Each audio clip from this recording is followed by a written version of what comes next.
César Abraham Vallejo Mendoza nació el 16 de marzo de 1892 en la localidad de Santiago de Chuco. Vallejo pasó su infancia rodeado por su familia y religión. Ambos temas serían posteriormente a base de todos sus escritos. El joven Vallejo salió por primera vez de su tierra para estudiar la secundaria en el Colegio San Nicolás de Huamachuco y concluyó sus estudios en la Universidad de Trujillo, graduándose como bachiller con una tesis sobre el romanticismo en la poesía castellana. Más tarde, durante una fiesta patronal, se vería envuelto en un conflicto que lo haría ser apresado injustamente el 6 de noviembre de 1990, hasta que fue liberado luego de 112 días. Todas estas situaciones hicieron que Vallejo se decida finalmente a dejar el país rumbo a Francia el 17 de junio de 1923 para nunca más regresar a su patria, debido a que murió en París un viernes 15 de abril de 1938. En esta oportunidad no es grato poder hablarles acerca de su novela cortada y dominada, Fábula Salvaje. En ella el poder tenga un nuevo tema, como los celos a consecuencia de la imaginación del personaje. Verse en el espejo tuvo un estremecimiento, haciendo que éste caiga y se haga trizas. Él, muy asustado, preguntaba a su esposa si no había visualizado alguna sombra estremecedora, a la vez contándole que había roto el espejo. Al no recibir una explicación de lo que sucedió, se puso rojo del presentimiento. Al canto quejumbroso de una gallina va a estar, recordó aquella superstición de mala suerte, siendo que Adelaida se echó a sollozar. Balta era un agricultor joven, alto, tenía la tez lívida, con una fuerte mirada rural y amaba mucho a su esposa. Adelaida era de origen mestizo, alegre y risueña, agradecida en su papel de buena esposa, amorosa y una verdadera mujer de su casa. Cuando Balta se levantó por la mañana, Adelaida ya había hecho todas las labores de la casa y se había bañado, provocando que algunas gotas cayeran de su cabello largo y negro hacia el plato de caldo humeante que servía durante el desayuno. A pesar de que Adelaida era una mujer de casa, eso no le impedía meterse en tarea de hombres. Aquel día que su marido fue a la chacra, la mujer sacó a Rayo, el caballo que comenzó a pelar mientras cantaba un yarabí tras otro. La señora arreglaba el potro mientras éste se relajaba entre los cantos. Al llegar Balta al corral, le preguntó qué estaba haciendo. Su esposa carcajeó mientras le contestaba que ya había terminado, mientras era acariciada dulcemente por el hombre. El capítulo 3 comienza con un Balta atormentado por la escena del espejo que se surgía en su cerebro. Sin embargo, él decide comprarse otro espejo porque para Balta era su pasatiempo verse, no se cansaba de mirarse en el espejo.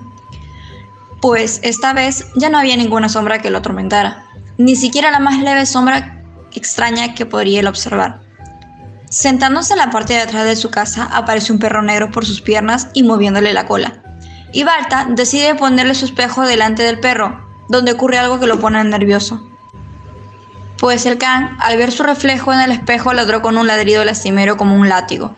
Después de un tiempo ya había olvidado el acontecimiento del canto de la gallina, hasta que un día en el que Adelaida se pone a llorar y le dice que estaba triste desde julio. Pues Balta pensó, ¿desde julio? Pues volvió a recordar la escena él mismo en su mente. Extraña coincidencia, muy extraña. Una tarde Balta va a la laguna para beber agua. De repente se asustó al escuchar un sonido extraño y buscó entre los matorrales. En la segunda ocasión sintió una presencia como si alguien quisiera burlarse de él y huía entre los ramajes. Balta desde aquel día empezó a sentirse paranoico y temeroso. Sin embargo, prefirió ocultarlo a Adelaida, por temor a hacer el ridículo.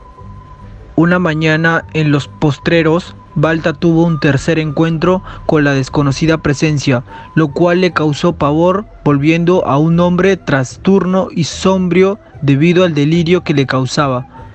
Tuvo una pesadilla, la cual hizo preocupar a Adelaida, y aún así Balta prefirió seguir guardando los hechos en la laguna y el potrero. Al pasar el tiempo, Bato se volvió aún más paranoico, solitario y colérico, no solo con él mismo, sino también con Adelaida, la cual se vio afectada al sentir cómo su esposo cambiaba tan repentinamente. Algunos días después, inopinadamente Balta se fue al pueblo sobre el tejado del frente. Se posaron varias palomas y tórtolas silvestres. Igual, Balta traía el espejo en una mano como aquí uno no hace nada, serio cristal por un segundo. Y apartádolo, se quedó tieso, como si fuera de palo. En aquel instante insólito, no creyó haber visto a ningún extraño en sus espaldas como anteriormente. Esta vez era su propia imagen la que él veía e hizo muecas de fastidio y retorna al lecho. Ya una vez en el lecho, una fuerte expresión amenazadora. Adelaida y Balta hizo una fuerte expresión amenazadora. Adelaida solía ir con su hermanito uno que otro día al pueblo para ver a los animales de casa. Balta iba caminando sobre unas altas vertientes y luego se detuvo. Se sentó sobre el abismo y en sus mentes vino la imagen de Adelaida, pero él mismo sintió desagrado por ella. Entonces Balta agitó su cabeza y se rascó el barro que traía en su pantalón. El viento empezó a soplar con más fuerza, porque poco a poco se llevaba el sombrero que traía puesto. Entonces Balta comenzó a pensar en Adelaida, pero esta vez en lo hermosa y tierna que era, pero en que el cambio era todo lo contrario. Adelaida se encontraba ignorante respecto a lo que sucedía a Balta, su esposo. Sabía que algo había cambiado en él, pero solo era capaz de rascar la superficie de su ser. Sin llegar a la intangible, ella no sabía el porqué de todo esto. Sus intentos de saber la verdad siempre fracasaban debido a su falta de conocimiento y falta de fuerza de voluntad. Asimismo, tenía la figura de su marido tan idolatrada que era capaz de sugerirle que confiese. Balta volvió de los páramos, esperando su cierta llegada. Le preguntó a dónde se había ido, pero Balta no respondió. Su aura lucía sombría. La preocupación de Adelaida aumentó y la maternidad no le ayudaba.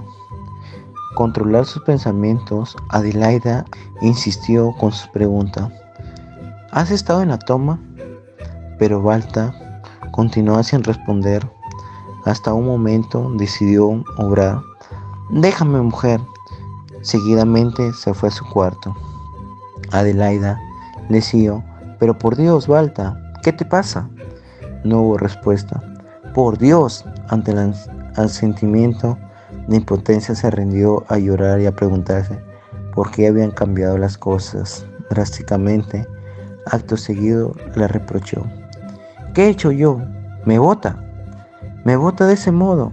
El llanto de esa mujer se atenuaba y reflejaba con el clima de la tormenta de granizo que ya hacía notar en el patio. Su hermano Santiago estaba observando sólido por la pena de su hermana. También se preguntaba él, ¿por qué?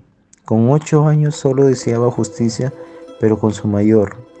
Santiago intentó llamar su atención, pero era en vano. Su hermana no entendía los gestos y señas que hacía, ni siquiera se fijó en él. La impotencia también lo arrastró. Hacia las lágrimas, Balta salió de la habitación como si no hubiera ocurrido nada. ¿Qué estás buscando? No he visto nada desde el otro día. Adelaida intentó no mostrar su rostro, así que la cubrió con los pliegues de su traje. El día seguido, sus cursos. Capítulo número 7. Balta, obsesionado por los celos, con mucha furia y dolor, le decía: está bien, pero tú ya has muerto para mí. Adelaida intentó al principio decirles que sus cargos no tenían coherencia. El marido en voz alta le dijo: ¿qué te he hecho yo? ¿Por qué me pagas así? En la vida no he amado a nadie más que a ti. Nunca fui un mal hombre. ¿Quién te obligó a quedarte conmigo? Al formular esta pregunta, Balta dijo: Adelaida, ¿por qué mejor no quisiste al otro antes que a mí, imaginándome él lejos y extraño de su amada? Adelaida, con su ternura, demostraba que aún le amaba mucho. Balta lloraba y tenía la impresión perfecta. Adelaida se acercó a él. «Oye, Balta, por Dios». Balta: «Déjame». Ella, arrodillándose ante el marido, se puso a llorar de lástima, de amor vencido, suave y serena. «Déjame, tú ya has muerto para mí», le dijo Balta. Aquella misma noche le llevó al pueblo. Balta le hizo vestir de luto y él también. Ella lloraba y lloraba. Cuando terminaba de vestirse, la tragedia también acababa de envolverse por las internas capas de la madera del hogar. Balta trascendió a un lugar mientras ella permanecía dormida y se sentó en el filo de una roca, donde sintió que alguien le había dado un empujón en la espalda, lo que ocasionó su caída instantánea.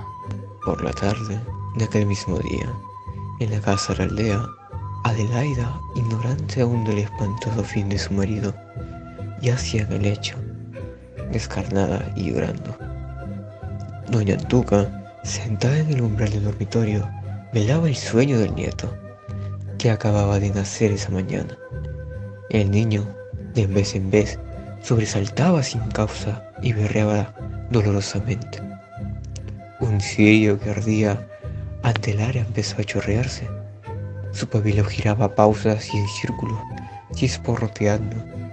Y, cuando la mano trémula de la abuela fue a despedirlo y arreglarlo, hallólo mirando largamente a la puerta que permanecía entornada al corredor.